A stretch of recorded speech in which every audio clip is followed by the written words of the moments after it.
چلیں جی، تو شروع کرتے ہیں۔ بسم اللہ الرحمن الرحیم۔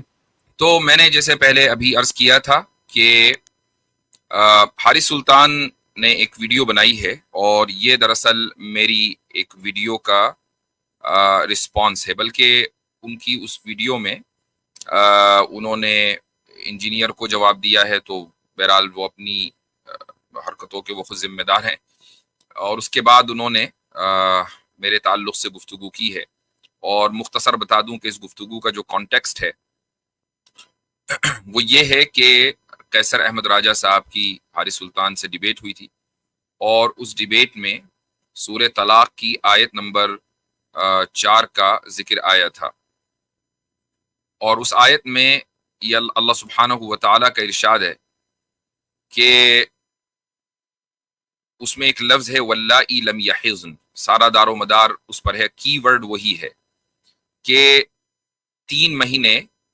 عدت ہے ان عورتوں کی کہ جو اپنی حیض سے مایوس ہو چکی ہیں، یعنی اب ان کو حیض نہیں آئے گا، اور ان عورتوں کو کہ جن کو ابھی تک حیض نہیں آیا ہے۔ اس میں قیصر احمد راجہ صاحب کا جو ٹیک تھا، جو ان کی پوزیشن تھی، وہ یہ تھی کہ اس آیت میں ان عورتوں کا ذکر ہے کہ جن کو کسی بیماری کی وجہ سے حیض آنا بند ہو گیا، یا یہ کہ حیض آیا ہی نہیں اور وہ بڑی ہیں، اس طرح کی بیماری بھی ہوتی ہیں، تو اس میں ان عورتوں کا ذکر ہے۔ میرا موقف اس تعلق سے اس وقت بھی یہ تھا جب یہ ڈیبیٹ ہوئی تھی، اور آج بھی یہ ہے کہ یہ آیت عام ہے۔ پچھلے ہفتے بھی میں نے یہ بات کہی تھی کہ اس آیت میں بچیوں کا بھی ذکر ہے، یعنی میں اس چیز کا انکار نہیں کر رہا ہوں کہ اس میں ان عورتوں کا ذکر نہیں ہے کہ جن کو ابھی کسی بیماری کی وجہ سے حیض نہیں آیا۔ ایسا ممکن ہے کہ ایک لڑکی بالغہ ہو، 15-16 سال کی ہو، اور اس کو ابھی تک اس کا فرسٹ پیریڈ نہ آیا ہو، یہ پاسبلٹی ہے، اور اس طرح کی بیماری ہوتی ہے، تو وہ بھی obviously اس حکم میں شامل ہے، چونکہ آیت کا ترجمہ کیا ہے کہ جن کو ابھی تک حیض نہیں آیا، تو چاہے وہ کم عمری کی وجہ سے نہ آیا ہو یا کسی بیماری کی وجہ سے نہ آیا ہو، دونوں چیزیں اس میں شامل ہیں۔ تو اللہ تعالیٰ نے ایک لفظ بول کر دونوں چیزیں اس میں مراد لی ہیں، اور اس طرح بہت کامن ہے یہ قرآن میں۔ تو بہرحال اس تعلق سے ایک ویڈیو بنی، حارث سلطان صاحب نے یہ ویڈیو بنائی، اور سب سے پہلی بات انہوں نے یہ کہی، میں ان کی ویڈیو نہیں چلاؤں گا، اور اس کی وجہ یہ کہ یہ میری پالیسی کے خلاف ہے۔ مجھے اگر کوئی بہت زیادہ ضرورت ہوتی ہے تو میں آڈیو چلا لیتا ہوں، تو یہاں آڈیو کی بھی ضرورت ایسی میں محسوس نہیں کرتا۔ اس کی وجہ یہ ہے کہ مجھے بیچ بیچ میں سے اس کو آگے کر کے الگ الگ جگہ سے چلانا پڑے گا۔ یہ ایک سیشن مختصر سا جو میں چاہ رہا ہوں کہ اس کا مختصر سا آن ریکارڈ آ جائے یہ جواب، یہ اتنا لمبا ہو جائے گا کہ کوئی فائدہ نہیں ہے، تو اس لیے میں صرف آپ کو جگہ بتا دوں گا کہ ان کی ویڈیو میں انہوں نے کس منٹ کس سیکنڈ پر یہ بات کہی ہے۔ 4-5 پوائنٹس ہیں، اور اس کے علاوہ کچھ اس میں نیا ہے نہیں۔ ایک بات تو انہوں نے یہ کہی کہ جس کا تعلق یعنی میری ذات سے ہے، اور وہ اس معنی گر کہ بھائی مفتی صاحب کو جواب ڈھونڈنے میں 9 مہینے لگ گئے ہیں، اور اب جا کر جواب آیا ہے، تو بڑی محنت کی ہوگی، بہت ریسرچ کی ہوگی۔ تو پہلی بات تو یہ ہے کہ دیکھیں، یہ بات حقیقت ہے کہ میں نے یہ کبھی دعویٰ نہیں کیا کہ ہم سب جانتے ہیں، ہم سب چیزیں جانتے ہیں، جتنا اسلام کی مکمل معلومات ہے وہ سب ہمارے پاس ہے، فنگر ٹپس کے اوپر ہے۔ یہ میرا کبھی دعویٰ تھا ہی نہیں، نہ آج ہے نہ آئندہ کبھی ہوگا انشاءاللہ تعالی۔ ہاں، کچھ لوگوں کو اس طرح کے دعوے سننے کی عادت ہے، ٹھیک ہے، اس طرح کے دعوے سننے کی عادت ہے کہ ہم نے یہ کام کر دیا، ہم تو قرات کے ماہر ہیں، ہم تو سب سے بڑے حافظ ہیں، ہم تو ہم ان لوگوں میں سے نہیں ہیں الحمدللہ۔ یہ اللہ تعالیٰ کا بہت بڑا احسان ہے، اس کا فضل ہے کہ ہم اپنی پوزیشن اور اپنے مقام کو سمجھتے ہیں اور اپنی کم علمی کا اعتراف کرتے ہیں۔ لیکن جہاں تک اس مسئلے کی بات ہے، پرٹیکولر مسئلے کی، جس کا تعلق خلوت صحیحہ سے ہے، کہ جس کو حارث سلطان صاحب بار بار خلوت تنہائی کہہ رہے تھے، تو میں ان کو بتا دوں، اور اس میں ان کا قصور نہیں ہے چونکہ یہ ایک اسلامک ٹرم ہے۔ ہمارا بنیادی مسئلہ یہ ہے کہ بھائی آپ جب ہم سے ان موضوعات کے اوپر گفتگو کریں تو آپ کی ریسرچ پراپر ہونی چاہیے، تو یہ نہ لگے کہ ہمیں فرسٹریشن ہو جائے کہ یار کس طرح بات کریں جب بنیادی اصطلاحات سے بھی واقف نہ ہو سامنے والا، ٹرمینالوجی سے۔ تو خلوت تنہائی کوئی ٹرم نہیں ہوتی ہے، خلوت صحیحہ ٹرم ہے، چونکہ خلوت کے خود معنی تنہائی کے ہیں۔ تو اب خلوت تنہائی کا مطلب کیا ہوا؟ تنہائی تنہائی تو یہ کوئی اصطلاح نہیں ہے۔ تو بہرحال یہ جو خلوت صحیحہ کا مسئلہ ہے وہ یہ ہے کہ جو ہمارے یہاں عالم کورس میں اگر 6 سال کا کہیں نصاب ہے، کریکولم ہے، تو سیکنڈ ایئر میں، اور اگر 8 سال کا نصاب ہے تو تھرڈ ایئر میں یہ مسئلہ پڑھایا جاتا ہے۔ کتاب کا نام ہے مختصر القدوری، اس کی کتاب الطلاق میں یہ مسئلہ موجود ہے۔ تو ہمارے یہاں عالم کورس کے بالکل ابتدا کے دنوں میں یہ مسئلہ پڑھا دیا جاتا ہے۔ مسئلہ کیا ہے؟ مسئلہ یہ ہے کہ اگر ایک چھوٹی بچی کا، میں اپنا موقف دوبارہ دہرا دوں تاکہ ایک ہی ویڈیو میں ساری بات آ جائے، کہ اگر چھوٹی بچی کا نکاح ہوتا ہے بلوغت سے پہلے، تو ہم اس بلوغت کے سے پہلے کے نکاح کو جائز سمجھتے ہیں، اور ہمارے پاس اس پر ایک دلیل نہیں ہے، بہت سی دلیلیں ہیں۔ ان میں ایک دلیل حضرت عائشہ رضی اللہ عنہا کا نکاح ہے رسول اکرم صلی اللہ علیہ وسلم سے، کہ جو 6 سال کی عمر میں ہوا تھا، رخصتی 3 سال کے بعد جب کہ وہ بالغہ ہو گئی تھی اس وقت ہوئی تھی۔ کچھ ایسے بھی لوگ پیدا ہو گئے ہیں کہ جو حضرت عائشہ رضی اللہ عنہا کی اس نکاح والے قصے کو غلط مانتے ہیں اور کہتے ہیں کہ نہیں جی وہ 16 سال میں ہوا تھا، اور یہ جو 6 سال والی حدیث ہے یہ ہشام ابن عروہ نے گڑبڑ کر دی، یہ فلاں، عجیب و غریب آرگیومنٹس ہیں ان کے۔ میں ایک چیز کہہ رہا ہوں وہ یہ کہ جس کسی کو شوق ہو وہ آ کر ہماری اسٹریم پر بات کر لے۔ اسی موضوع کے اوپر ہم بات کرتے ہیں کہ ہشام ابن عروہ کی بات غلط ہے یا صحیح ہے۔ جس کسی کو بھی شوق ہو آ جائے، انشاءاللہ مکمل اطمینان کے ساتھ وہ یہاں سے جائے گا، الا یہ کہ وہ حسب عادت ہٹ دھرمی کے اوپر میں مبتلا ہو تو بات الگ ہے۔ تو میں یہ عرض کر رہا تھا کہ یہ ہمارے یہاں بالکل ابتدا میں مسئلہ پڑھا دیا جاتا ہے۔ تو اگر بلوغت سے پہلے ایک لڑکی کا نکاح ہوا اور اس کے بعد بلوغت سے پہلے ہی اس کو طلاق ہو گئی، چونکہ بلوغت سے پہلے اس کے ساتھ کنزومیشن آف میرج جائز نہیں ہے، تو اب سورہ احزاب کی ایک آیت کے مطابق اس کی کوئی عدت ہونی نہیں چاہیے، جبکہ یہاں پر سورہ طلاق کی آیت نمبر 4 میں اللہ تعالیٰ یہ فرما رہا ہے کہ اگر طلاق ہو گئی اور اس عورت کو لڑکی کو ابھی حیض نہیں آیا تو عدت 3 مہینے ہے۔ تو بھائی عدت 3 مہینے تو اس وقت ہوگی جبکہ کنزومیشن آف میرج ہوا ہو، اور کنزومیشن آف میرج جائز نہیں ہے بلوغت سے پہلے، تو پھر ہم نے یہ نکالا کیسے؟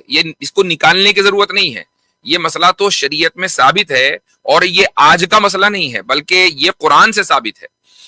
تو اور وہ یہ کہ اگر مثلا کسی مرد نے کسی لڑکی سے، کسی لڑکے نے کسی لڑکی سے نکاح کیا اور وہ لڑکی نابالغہ ہے اور اس وقت خلوت صحیحہ ہو گئی۔ خلوت صحیحہ یہ ہے کہ وہ اکیلے میں ملے۔ اکیلے میں ملنے کا مطلب یہ تو نہیں ہے کہ کنزومیشن آف میرج ہو۔ مثلا ایک لڑکا کسی لڑکی کو پرپوز کرے، جو جہاں حیادار ماحول ہے، جو اسلامی ماحول ہے، تو وہاں پر کیا طریقہ ہے؟ وہاں پر بہت سی جگہوں پر طریقہ یہ، ہر جگہ نہیں، بہت سی جگہوں پر طریقہ یہ ہے کہ بھئی چلو ٹھیک ہے، لڑکا لڑکی سے ایک مرتبہ پیرنٹل گائیڈنس کے ساتھ جو ہے وہ بات کر لے، ملاقات کر لے تو یہ خلوت ہے۔ اب خلوت صحیحہ کیا ہے؟ خلوت صحیحہ یہ ہے کہ وہ بالکل تنہائی میں ہو۔ تو تنہائی میں ہونے کا مطلب اگر کوئی آدمی کنزومیشن آف میرج نکالے تو پھر وہ اس کے دماغ کا خلل ہے۔